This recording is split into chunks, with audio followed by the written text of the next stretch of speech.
Não só a chamada, mas uma outra coisa. Então, essa é a aula 2, e é a aula sobre a educação contemporânea, as reformas contemporâneas e modernas. Hoje é dia 18 de fevereiro. Vamos fazer uma chamadinha. Quem está aí presente, abram as câmeras. Ana Lúcia, presente! Ana Lúcia, presente! Muito bem. A Maria Helena é um quadro. Maria Helena é um quadro. Maria Helena não existe. Cassinha. Yasmin Adri, pode aparecer? Muito bem, meninas. Vamos bater palmas em libras. A gente está parecendo amorticiadas. Muito bem. Feita, então, a chamada. Bora para aula. Vamos lá, amores.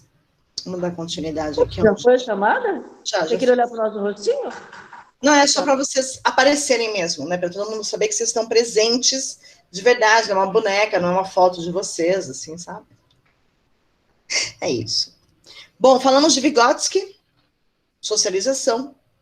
De Piaget, que ele não acreditava naquele conhecimento do dia a dia, e sim daquele conhecimento com a leitura de mundo que a gente faz, certo?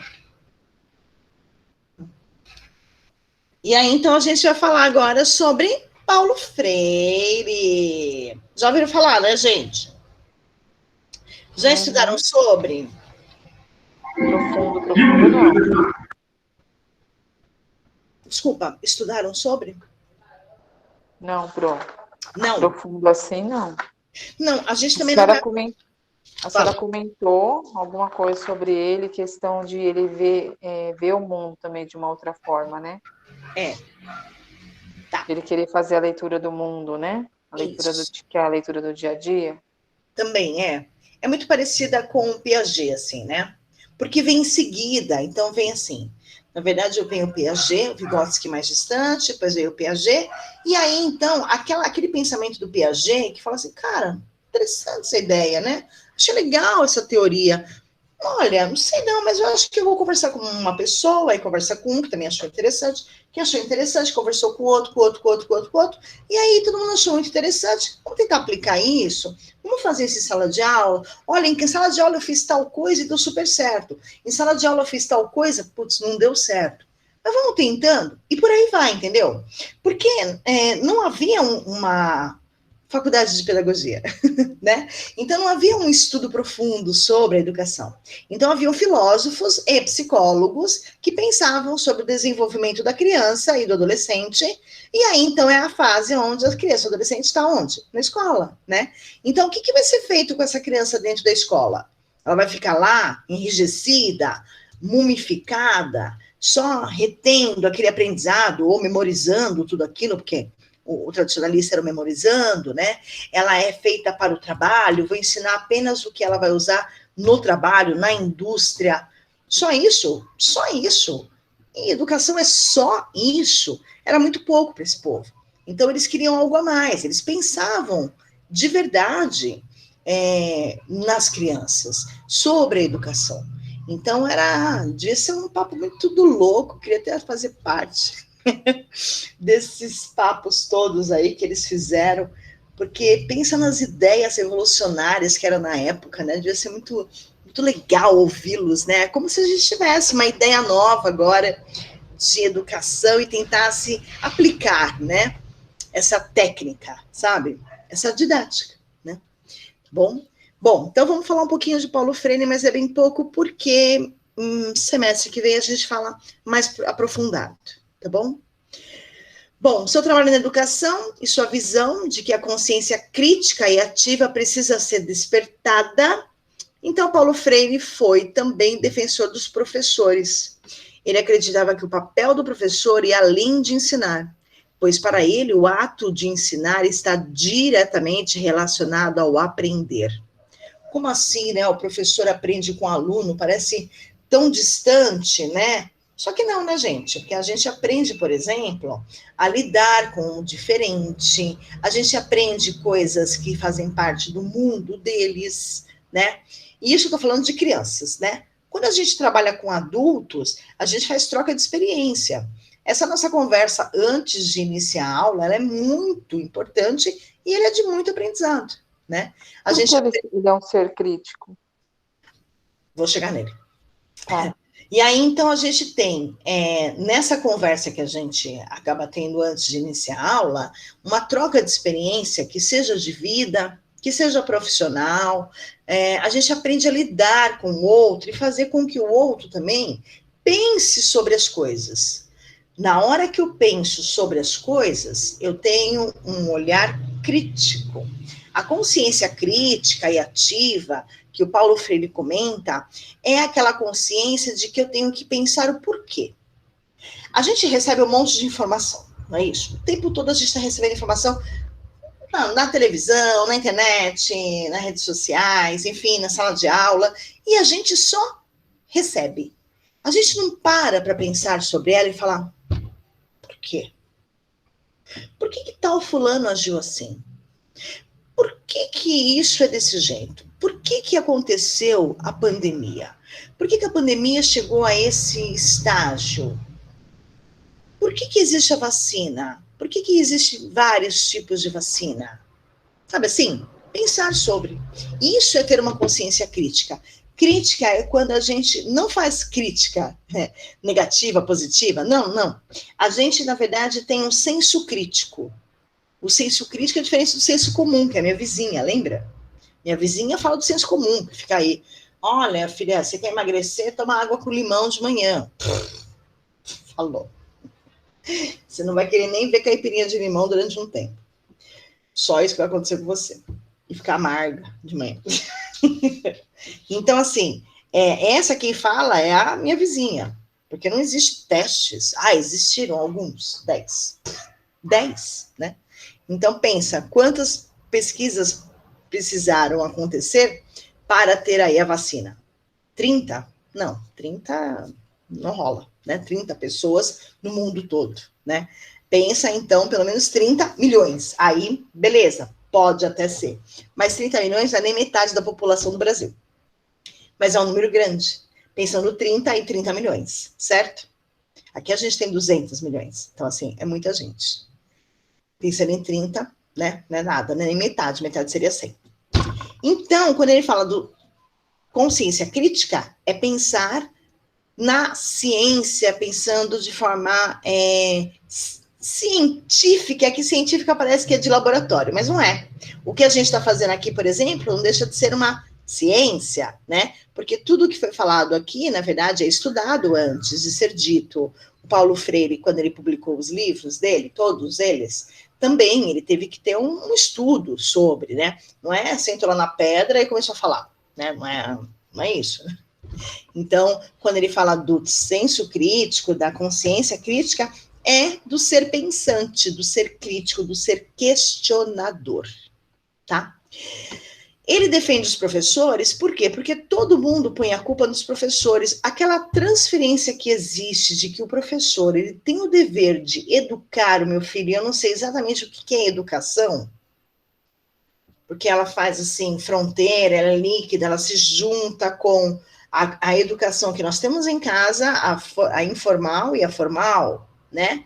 A gente tem aí 2 tipos de educação, não é isso? Que nós vimos na aula passada. Então, que educação é essa, né? Porque as duas são educação, que nem eu falo para você, você é mal educado. Mal educado, educado vem de educação escola, é isso? Não. Né? Não é esse tipo de mal educado que eu estou me referindo. Mal educado, eu falo de você, grosseiro, né?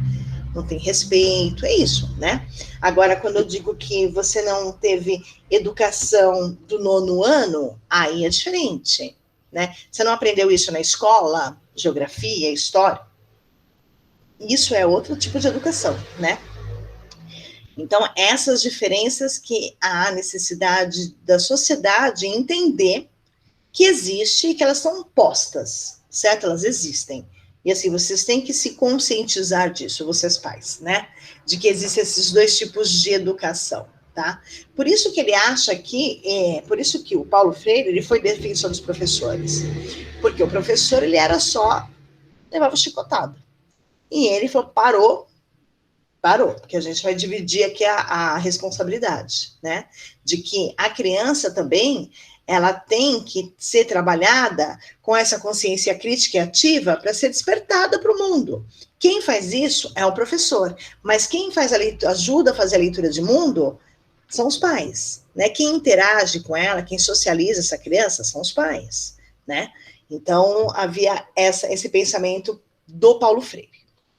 O método que Paulo Freire usou durante muitos experimentos, até sobre aqueles meses que ele passou no meio da Amazônia, com alguns povoados ali, também fez parte de uma, vamos chamar de laboratório, porque colocou essas pessoas como se fossem a pesquisa dele. Só que ele foi em campo fazer a pesquisa. Ele foi lá fazer a pesquisa. Ele não ficou na casa dele, lendo vários livros e fazendo uma dissertação. Não, ele foi lá aplicar a metodologia dele para ver se dava certo, né? A pedagogia da autonomia, a pedagogia da...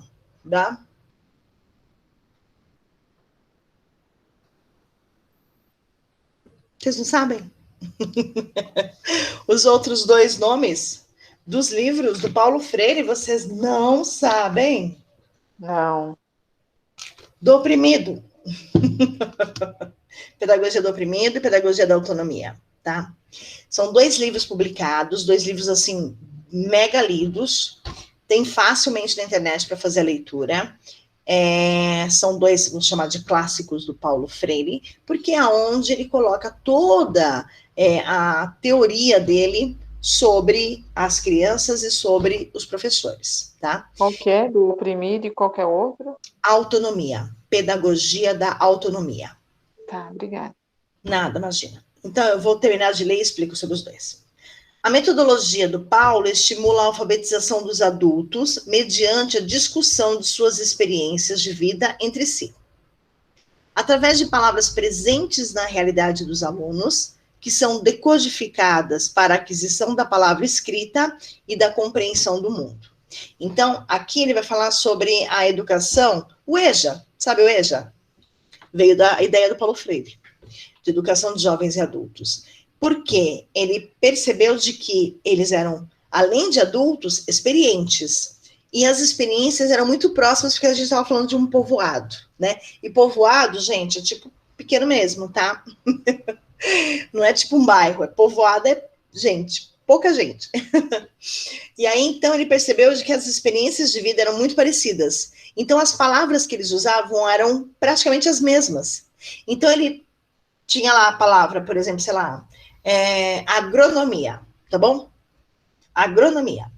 Então, ele pegava essa palavra, escrevia na lousa, escrevia separadamente letra por letra, letra bastão, depois letra cursiva, e aí, então, ele ia juntando, aglutinando, e aí, então, ele fazia com que essas palavras, né, decodificar, que é tirar o código delas, como se fosse alguma coisa muito distante da realidade para essas pessoas que eram analfabetas, então trazia essa palavra agronomia, por exemplo, para que elas usassem durante o dia a dia e usassem, assim, naquele dia, praticamente em todas as frases ou em muitas das frases, tá? Para que fizesse parte do vocabulário do dia a dia. Bom, então, Paulo Freire tinha a ideia de que as crianças precisavam de que professores dessem autonomia para elas, pedagogia da autonomia, tá? O que é autonomia? Liberdade dela fazer sozinha. Ou pelo menos com alguém olhando, mas não fazer por ela. É muito diferente, certo? Então eu vou dar um papel e uma tesoura, sem ponta, obviamente, para uma criança. E eu vou ver o que ela vai fazer. Eu vou pedir para ela recortar. Eu vou fazer o recorte, ela vai me olhar e ela vai fazer o quê? Copiar, como toda criança faz. E aí, então, é bem provável que ela consiga depois de um tempo. Mas ela vai fazer sozinha. Isso é dar autonomia para a criança. A criança quer fazer xixi, vai ao banheiro sozinha. Isso é dar autonomia. Tá bom? Não é dar dinheiro para ela, vai na padaria. Não, isso não é autonomia, não. Isso é irresponsabilidade sua. Tá bom? Isso é muita irresponsabilidade. A autonomia é deixar com que ela faça as coisas sozinha. É claro que tem um olhar supervisionado ali do professor, não tem como não ter, né, gente? A gente tá preocupada com a criança.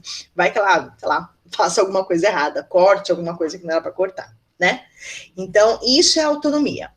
Quando ele fala da pedagogia do oprimido, o que é o oprimido? É aquele que tem um opressor, né? Que é alguém que faz ele se sentir oprimido. Vamos pensar nas nossas relações sociais, vamos pensar na política, na sociedade em si. Quem é o oprimido na sociedade? Cadê a aula da Renata? A aula da Renatinha. O oprimido na sociedade é aquele que trabalha subordinado ao outro, é aquele que depende do outro, de uma certa forma, para poder viver, como, por exemplo, do poder público. Por exemplo, essa verba que veio do governo federal, como o auxílio bolsa, o auxílio que existe do governo federal, ele é uma forma das pessoas conseguirem viver, pagar suas contas, enfim, né? Então, a pessoa ali, ela se sente acuada, porque ela precisa desse dinheiro. Se ela não tiver esse dinheiro, ela não tem o que comer. Ele é oprimido pelo opressor, que é o governo federal. Eu também posso pensar numa situação um pouquinho mais agravante, não que essa não seja, mas de violência, por exemplo, de uma criança que ela é maltratada todos os dias e ela tem alguém que, quando aparece na frente dela, ela já fica perturbada, com medo, porque alguém vai inibi-la de fazer alguma coisa, certo?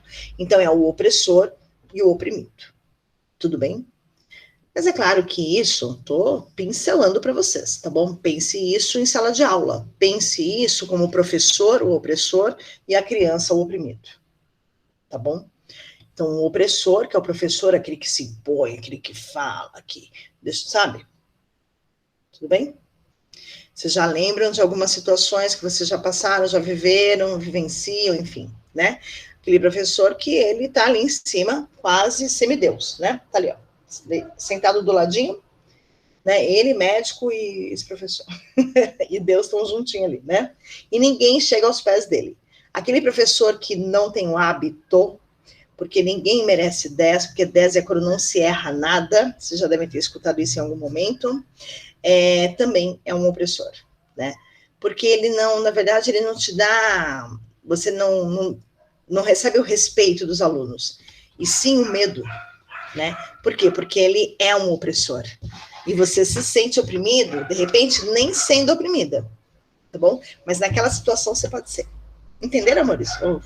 Entendi. Sim. Belezinha. Sim, professora. Um resumo dos dois livros, mas bem do resumido do Vagabundinho, tá, gente? Porque, assim, né? Que é um livrinho, né? Não é um livro, é um livro, gente. Não é a pincelada que eu dei agora, tá? Vamos lá. Anísio Teixeira. Anísio Teixeira, eu vou deixar aqui uma pinceladinha também dele, não vou entrar no assunto, porque a atividade que vocês farão para a semana que vem é uma pesquisa sobre o Anísio Teixeira, porque ele já faz parte, olha quando ele morreu, 1971. Então, o Anísio Teixeira, ele já faz parte de uma geração maravilhosa. Então, o que eu vou pedir para vocês fazerem para a aula que vem? Pode anotar aí, que depois já está nesse ponto. Uma pesquisa sobre Teixeira. Vocês vão fazer a pesquisa e vocês vão me apresentar em sala, tá bom? Vocês não vão me entregar essa atividade. Vocês vão falar, vão fazer pesquisa sobre quem é Anísio Teixeira. Esse cara. Esse cara, gente. Quem é? Anísio? Hã? Quem é Anísio Teixeira? Tá bom? Então, vocês vão trazer pesquisa sobre eles. Eu vou ouvir cada um de vocês. Vale ponto, tá bom? Cada uma de vocês tem que falar para valer ponto, para vocês ganharem. E aí, então, eu quero que vocês tragam quem é esse cara, o que ele foi para a educação, qual a importância dele para a educação, quais eram as ideias dele, sabe assim? Que nem eu falo sobre cada um deles. E eu quero que vocês tragam sobre o Anísio Teixeira. É um cara que ninguém fala, na verdade, Sim, já ouviram falar em Anísio Teixeira? Não. Mas ele... Já ouviu? Eu não. Depois que eu já ouvi falar na psicologia. Ah, tá. Mas tem uma escola com o nome dele. Mas assim, gente, Anísio Teixeira. Minha mãe é pedagoga. Aí eu falei para ela, mãe, você conheceu Anísio Teixeira? Não, quem foi?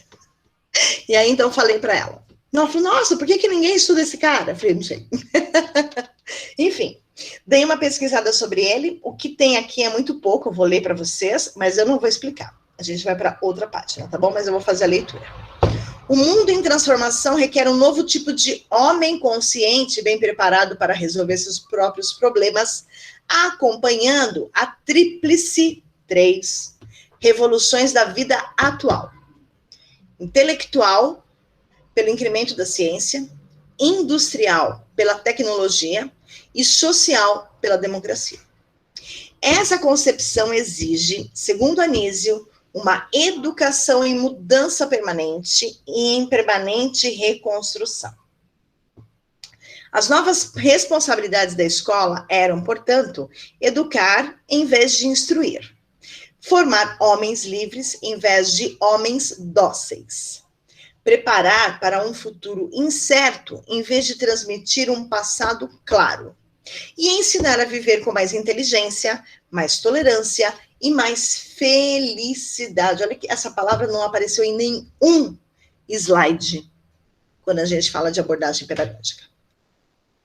Vamos lá. Para isso, seria preciso reformar a escola, começando por dar a ela uma nova visão da psicologia infantil. Haha. Semana que vem, eu quero escutar de vocês o que esse cara fez para a educação e para a psicologia infantil. Tá bom, meus amores? Ele é maravilhoso, tá? Eu sou super fã dele. Passou. Ai, tem mais um pouquinho aqui? Vamos lá, mais um pouquinho. O próprio ato de aprender, diz Anísio, durante muito tempo significou simples memorização. Depois, seu sentido passou a incluir a compreensão e a expressão do que for ensinado. Por último, envolveu algo mais, ganhar um modo de agir. Só aprendemos quando assimilamos uma coisa de tal jeito que, chegado o momento oportuno, sabemos agir de acordo com o aprendido. Então, ele teve um insight sobre aprendizagem, tá bom? Tragam. Semana que vem, entenderam, amores, que é para fazer semana que vem? Sim, pesquisa. Pesquisa sobre o Anísio Teixeira, quem é esse cara com a importância da educação, tá bom? Não é para entregar nesse ponte, eu vou gravar essa aula, e aí eu vou ouvir vocês falando sobre, enfim, e aí então eu já atribuo um pontinho. Fechou aqui? Bate aqui. Beleza. Então vamos lá. Olha, acho que vocês já viram isso em algum lugar, hein? O que está acontecendo aqui? O que é isso? Que lugar é esse, gente? O que parece isso aqui? Que eles estão aonde? Uma empresa, uma empresa? Uma fábrica. Uma fábrica. Isso, uma indústria, uma fábrica, isso mesmo. Não deixa de ser uma empresa, mas eu queria algo mais específico. Isso mesmo, uma empresa, uma fábrica, uma indústria. Segunda foto, ela não está... Lembra do Charlie Chaplin? Puxa, Adri, desculpa, não entendi o que você falou. Essa segunda foto, essa imagem, não aparece num vídeo do Charlie Chaplin? Ah, bem provável, porque é na mesma época. Você assistiu, professor, esse filme aí? Faculdade. Na faculdade. Tudo bem? Foi a Renatinha que deu. Essa cara não, Valéria. Bom, claro, aqui são duas indústrias e o produto final, certo? São os carros. O que nós temos aqui? É uma imagem de uma propaganda da época, tá bom? Então a gente vê claramente que é uma mulher triste ou feliz? Feliz. Certo? Muito feliz. E ela está sentada lendo um jornal, que já são duas coisas muito diferentes para a época. Mas eu vou dizer para vocês que é fake. Deixa eu só me arrumar na cama. Hoje em dia não se faz isso mais, né? Não. Eu digo que é fake para a época. Porque nessa época poucas mulheres estudavam, poucas mulheres tinham tempo para sentar, não é isso? E nós temos aí ao lado dela uma coisa que para nós hoje é assim, ó. Tanto faz ter. Todo mundo tem pelo menos uma televisão. E essa caixa de madeira toda aqui faz parte da televisão, porque aqui embaixo saiu o som. E aqui era a parte mecânica dela. Aqui, ó, essa caixa aqui, tá? Então, a gente ligava aqui e mudava os canais aqui, tá? Girando. Vocês lembram disso, gente? Não, Eu vi no né? museu, tive algo parecido. Imagina, né? Que coisa interessante que era. Bom, e aí então a gente tem o marido dela deveria estar trabalhando, certo? E ela em casa feliz, com a casa limpa, observe, está até brilhando ali a mesa do centro. Ela terminou a limpeza da casa, ela está esperando ansiosamente pelo marido, que ele está trabalhando na fábrica, certo? Então, nada mais do que uma vida feliz, maravilhosa, próspera, né? Principalmente Da época, né? Só que não, né, gente? Não era assim, não, né? Isso aí é uma propaganda. Isso é uma propaganda. E propaganda a gente pode mentir, não é isso? E aí mentia-se muito, né? Vocês lembram de um filme que a gente assistiu na faculdade? O Sorriso de Mona Lisa. Lembra, meninas? Que aparecia lá que o sonho delas de consumo era casar, ter uma máquina de lavar roupas, lembra? E um aspirador. E aí, então, uma delas que casou, que era a infeliz, a invejosa, a Cornélia, né? Ela fez uma propaganda, né, toda linda, estudando, enquanto ela passava o aspirador, lembra? É mais ou menos isso, porque é na mesma época, tá bom? Mais um pouquinho de imagem dessa época, para vocês terem uma ideia de como que era a vida social, de como que as pessoas andavam, se locomoviam, como a vida social nessa época era assim, bárbara. Bárbara porque para eles tudo era muito novo, e de verdade era. Não existia isso antes. Então as pessoas andavam na rua, elas não andavam na rua. Era difícil, porque elas estavam trabalhando o tempo todo. Então, era uma época chamada La Belle Époque, que é a bela época, né? Vem de uma expressão francesa, onde lá a Revolução Francesa aconteceu, e depois a Revolução Francesa, daquela trilogia, né? Do Fraternité, Égalité, e Fraternité, não, Fraternité, Égalité e... Igualdade, fraternidade... Nossa, eu esqueci. Fraternidade, igualdade.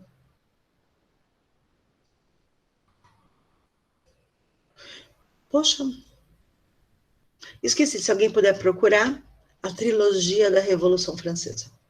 Vai me ajudar. E aí, então, veio essa época inspirada nessa Revolução Industrial que aconteceu nessa época, também aconteceu aqui no Brasil, né? E aí, então, depois dessa Revolução, aqui no Brasil, um pouquinho diferente da França, né? Nós tivemos um pequeno momento de felicidade, de êxtase, diria assim, de horários, horas difíceis, né? Horas perigosas, né? Alguém fez a pesquisa? Professora, é o Liberté? Isso. Perfeito. Liberté, fraternité. Igualité, fraternité.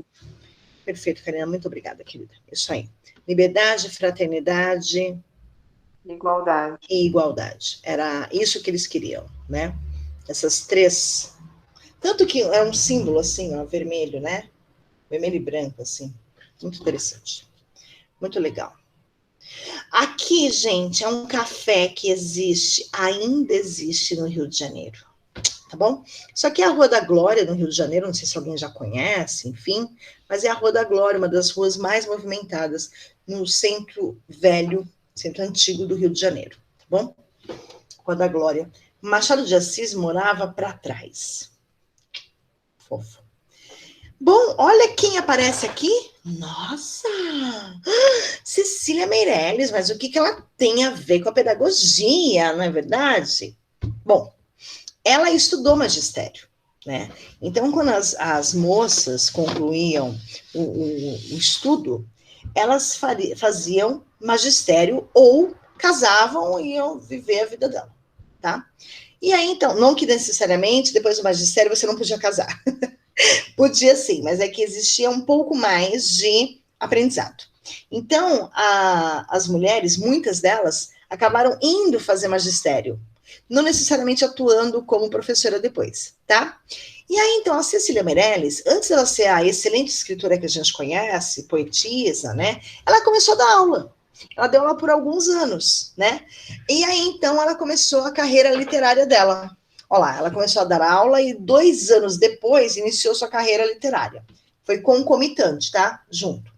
Ela se aposentou em 51 como diretora de escola, porém continuou trabalhando como produtora e redatora de programas culturais na rádio do Ministério da Educação no Rio de Janeiro, porque ela é do Rio, tá? Então, amores, a Cecília Meirelles, além daquelas poesias maravilhosas que ela tem, O Rosto, por exemplo, que é muito bonita, que é a mais conhecida, ela também era professora e também era uma pensadora da educação. Mas diferente de alguns que a gente vai ver aqui, nós já vimos, ela não fez nenhuma revolução na educação, tá? Ela fez parte do grupinho lá da panelinha, mas ela não botou o dedinho lá não, tipo, nossa, gente, deixa eu dar um pitaco aqui, sabe? Não, ela não tem essa representatividade, né? As mulheres estavam começando a ter representatividade, mas ainda o machismo era muito grande. Então, para a mulher ter voz, né, para ela opinar alguma coisa, era muito difícil. Não era levado a sério, sabe? Como se a mulher falasse demais. Você já deve ter escutado isso essa semana. Mulher fala demais. Compete com outra mulher na fala e não necessariamente no conteúdo. Isso disseram essa semana. Cecília Meirelles é tão contemporânea, né? Então, assim, as mulheres, elas não tinham ainda uma voz, tá bom? Elas começaram a ter uma ou outra pensando sobre educação, mas não da forma como a gente vê.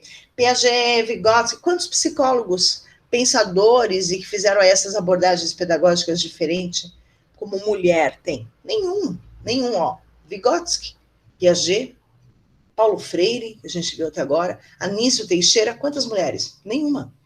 Cecília Meirelles é a primeira que aparece aqui, tá bom?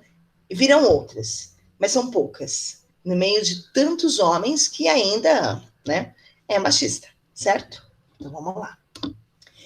Darcy Ribeiro. Darcy Ribeiro é homem, tá? É que a gente conhece a Darcy Rodrigues, é isso? Darcy alguma coisa? E é mulher, mas esse aqui é homem. Ele queria ser médico, mas mudou de ideia e se formou em antropologia. Não tem nada a ver uma coisa com a outra. Uma de suas principais lutas foi em defesa da escola pública. Foi encarregado pelo presidente Juscelino Kubitschek de planejar a Universidade de Brasília e assumiu sua reitoria alguns anos depois. O Darcy Ribeiro, ele tem peso na educação. Não, deixa eu ver aqui. Tá bom? Ele tem peso na educação, tá? Darcy Ribeiro. Vocês já devem ter escutado em algum momento aí Darcy Ribeiro, tá? Vamos lá. Ivan Illich, tá? Olha quando ele morreu, gente, 2002. Algumas de suas obras refletem sobre a possibilidade de novas instituições educativas. Seu livro mais famoso é A Sociedade Sem Escolas, publicado em 1971, no qual critica o sistema educacional das sociedades contemporâneas, tá? Então, esse livro é bem legal. Se vocês puderem tê-lo como Um desses livrinhos que a gente coloca assim na cabeceira, sabe? É bem interessante. Deixa eu até anotá-lo, porque eu quero fazer o download dele e eu vi para fazer download e não fiz. Se eu encontrar, eu faço. Eu mando para vocês, tá?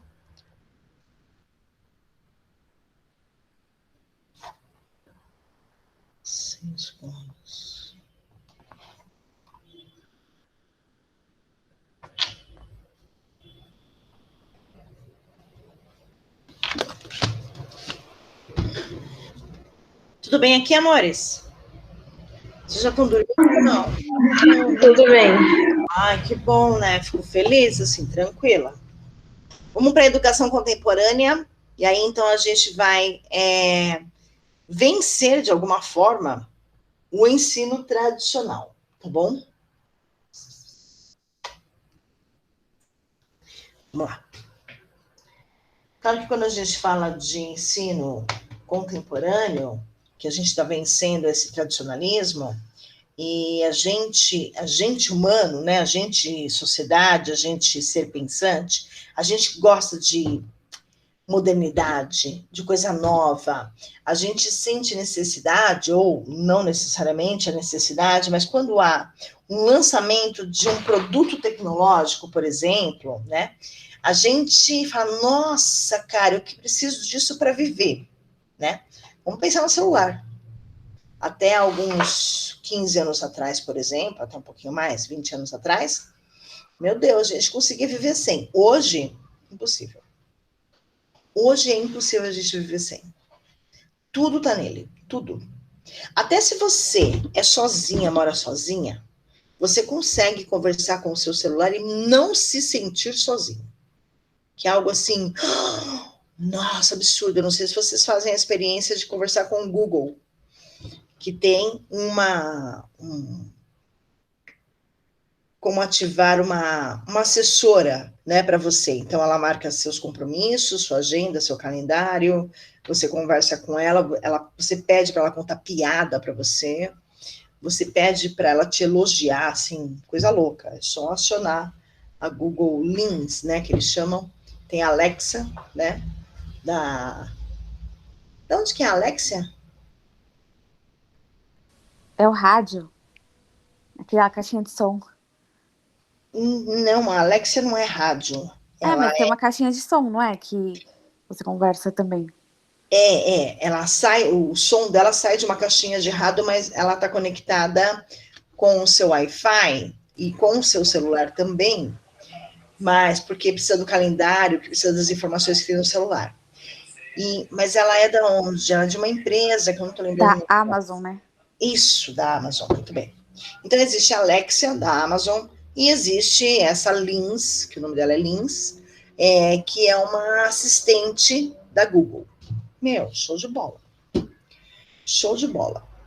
São coisas, assim, incríveis, tipo, primeiro que você chama a bonita, né, a assessora aí, assistente, como faz um ok, e depois você coloca o nome da marca, né, Google, né? Então, é só acionar. Fala essas duas palavras juntas, ela já aciona. Por isso que eu falei separadamente, para não acionar. Que tá aqui do meu lado. Então, ela já acorda. Tipo, você fala o que você quer, né? E aí, então, você conversa com ela. E isso faz parte da modernidade, e isso, de uma certa forma, faz com que a gente não esqueça nenhum compromisso, tomar remédio, ir a algum médico, dentista, fazer trabalho, marcar... Enfim, tudo, gente. Tá bom? Então, assim, coisas incríveis. E nós gostamos muito disso tudo, né? E quando a gente convive com as pessoas, isso faz com que a gente melhore a convivência com as pessoas. Isso faz com que a gente cresça, ou que a gente perceba que o mundo está crescendo, está se desenvolvendo. E aí, então, a gente encontra igualdade, ou possibilidade de igualdade, dentro desse avanço, tá bom? E aí, então, a condição de vida, tanto econômica quanto social, são os fatores que nos instigam aí para que nós sejamos, pelo menos, mais capazes, né? E encontrarmos aí a alternativa para essa harmonia da tecnologia, do dia a dia da sociedade, de conviver socialmente, né? E aí, então, a gente vai pensar em tudo isso refletindo lá na educação. Então, a gente encontra desafios da escola contemporânea. Porque a escola contemporânea, ela é caracterizada por esse avanço. A convivência, o crescimento, o desenvolvimento, a possibilidade de igualdade, a condição de vida, tanto no econômico como no social. Na verdade, as pessoas querem melhorar, querem aumentar isso, né? E isso reflete dentro da sala de aula, isso reflete dentro de uma escola, tá? De que forma que isso tudo reflete? Pelo convívio social. Quando eu percebo que o meu colega tem um celular mais bonito que o meu, ou melhor, mais armazenamento, mais rápido, sei lá. Certo? Quando a gente estudava, a gente via a borrachinha que era importada do Paraguai, da Argentina, da nossa coleguinha, que vinha num estojo, que se transformava não sei no quê. Vocês lembram disso? Achava o máximo. Estojo, você apertava o botão, o estojo abria, levantava as canetas, assim, quase voava as canetas. Mas era o auge, era o avanço, era a modernidade, né? E isso fazia com que existisse uma linha que dividia quem podia e quem não podia, né? E isso não é igualdade, isso é desigualdade, né? E essa desigualdade com a tecnologia e com a modernidade, ela é muito mais explícita. Olha na pandemia. Quem teve acesso à internet durante toda a pandemia? Nem todo mundo. Nossa, mas tem gente que não tem acesso à internet? Tem. Tem gente que tem internet que ela é comprada no mercado por R$10. Eu só tenho R$10 de internet, não consigo fazer download de vídeo e nem de foto. E é verdade, né? Então, assim, a modernidade, ela nos traz um olhar de avanço, de melhoria, de tecnologia, mas ela não chega para todo mundo. E a gente vê o reflexo disso dentro de sala de aula, certo? E isso a gente está falando de algo de 2020, mas aqui a gente está falando de algo que vem depois disso aqui, ó, do moderno, depois de 32. Nossa, em 32 tinha internet? Não. E as pessoas já percebiam que havia uma diferença muito grande no aspecto econômico e social, certo? E isso existe desde que o mundo é mundo. Tudo bem aqui, amores? Vocês estão morrendo ou já morreram mesmo? Eu não estou ouvindo nem respiração de vocês, tá incrível. A gente está aqui. Certo, então tá. Bom, estamos acostumados a um processo de aprendizagem. O estudante é passivo, mas a sociedade moderna exige repensar a estruturação tradicional, propondo novos mecanismos para fortalecer o elo entre professor, família e estudante, certo? Vocês acham uma chatice eu estar falando até as 10h30 da noite, enquanto vocês estão aí sentadas com o fone no ouvido. Certo? Certo. Eu entendo. E isso faz parte do quê? Como estudante passivo. Mas, na verdade, vocês não são tão passivas assim, não é verdade? Porque vocês falam, vocês interagem, vocês perguntam, vocês questionam, né? Vocês têm a consciência crítica. Diferente dessa época que a gente está fazendo a crítica aqui. Que essa época ninguém podia falar mais, certo? Aluno quietinho, certo? Quando houveram esses pensadores contemporâneos aí, essas reformas contemporâneas, porque elas de fato aconteceram, né? Eles queriam realmente fazer com que a sociedade, a família, os alunos, os professores, eles fizessem uma coisa só, assim, sabe? Por isso que hoje a escola é aberta ao público. Ela não é do governo, da prefeitura, ela é da sociedade. Por isso que a escola fica aberta de fim de semana, para a sociedade usar a escola também como um meio cultural, esportivo, certo? Por que existe férias na escola? Escola da família. Olha os nomes, né? Então, por quê? Porque a escola é tão legal que até nas férias eu quero ir para lá, porque tem alguma coisa interessante para fazer. Certo? Escola da família. Eu trago a família para dentro da escola de uma forma muito harmônica, para que todo mundo conheça essas famílias. Quem compõe essa família? A família do João, do Pedro, do José, da Maria, sei lá, enfim. desses alunos todos, né?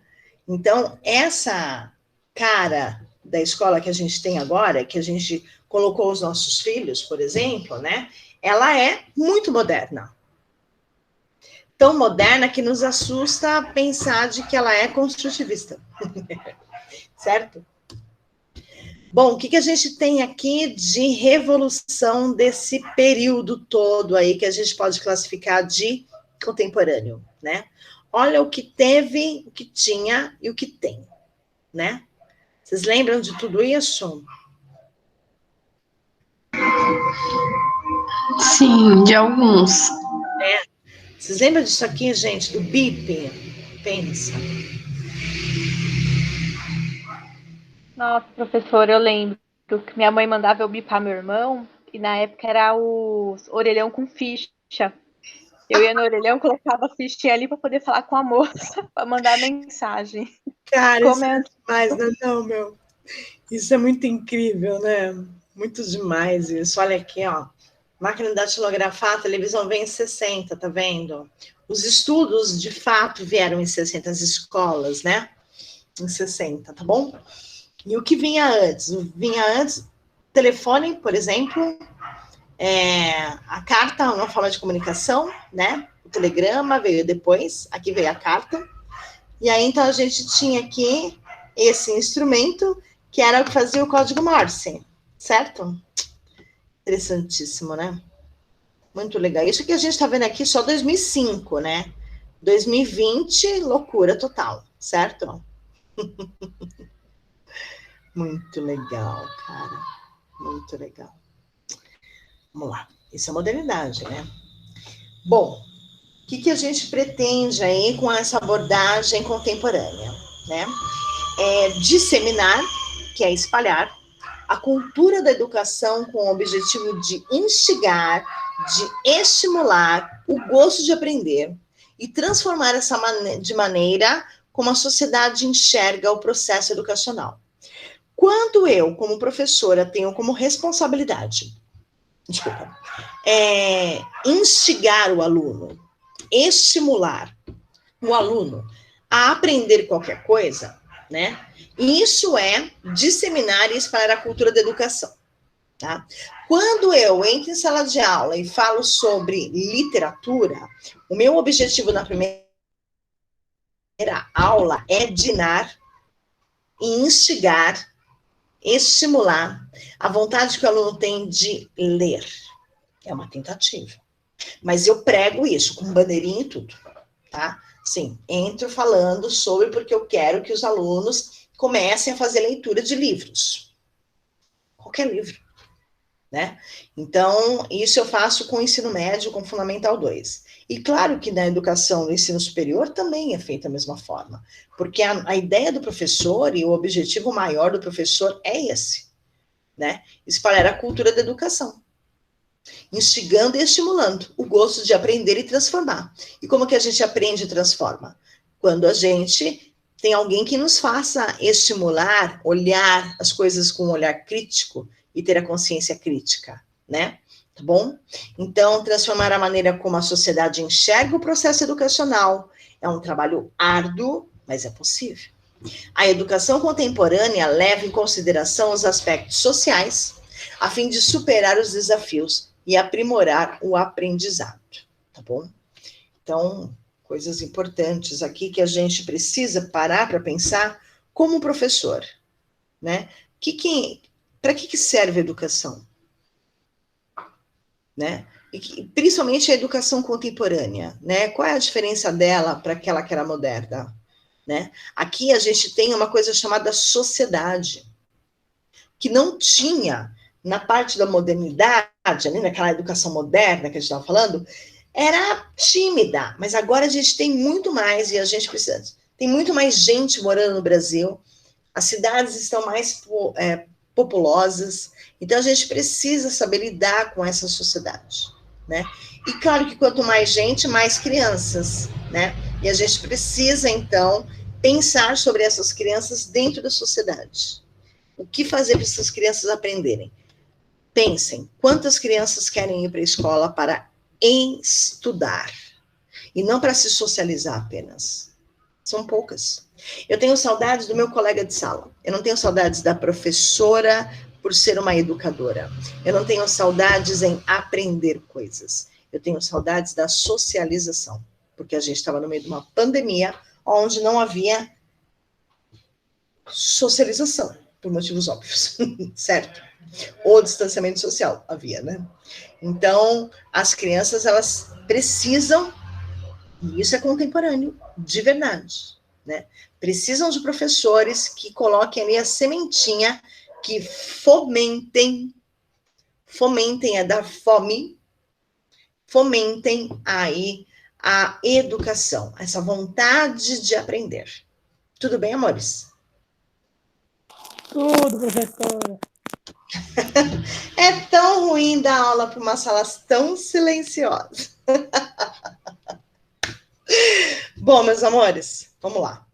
Eu vou encerrar a aula por aqui. A gente para nesse slide 17, tá bom? Deixa eu voltar aqui e falar com vocês. Vou deixar, então, como atividade para a semana que vem essa pesquisa que vocês falarão, tá bom? Vocês que vão falar. Claro que a gente já falar, vai abordar Anísio Teixeira, não tem como não falar, eu falar também, né? Vou atribuir um pontinho para vocês, que eu sou muito da boazinha, só por ter feito a pesquisa e falado aí. Pode fazer a leitura da pesquisa, tá bom? Esqueci de falar uma parte. Volta e fala, mas aí eu vou ouvir um por um, tá bom? Fechamos aqui? Sim, professora. Sim, Valéria. Você tá onde agora? No banheiro, no quarto? Aqui, ó. Tá aqui no quarto que o cachorrinho deitado. O bebezinho. Aqui, ó. Tá morrendo de O cachorro está dormindo já. Tá Vê a hora, acaba logo essa aula, eu quero Tá dormir. deitado aqui, ó. Essa mulher falando no meu ouvido não dá, não. Escutando, de boa. Então tá bom, meus amores. Então a gente se vê semana que vem, certo? Se Deus quiser. Com Anísio Teixeira. Nós 13 mais Anísio. Tá bom? Boa noite. Boa noite, meus amores. Muito obrigada pela presença de vocês. Bom rever muitas de vocês. Boa noite, Pam. Boa noite, meninas. Professora, não esquece de cancelar, parar a gravação. Vou parar assim, querida. Pode deixar. Quando eu baixar os vídeos, eu mando para vocês, tá bom? Lá pelo Sponte, também mando para vocês pelo WhatsApp, como a gente sempre faz, tá? E eu já vou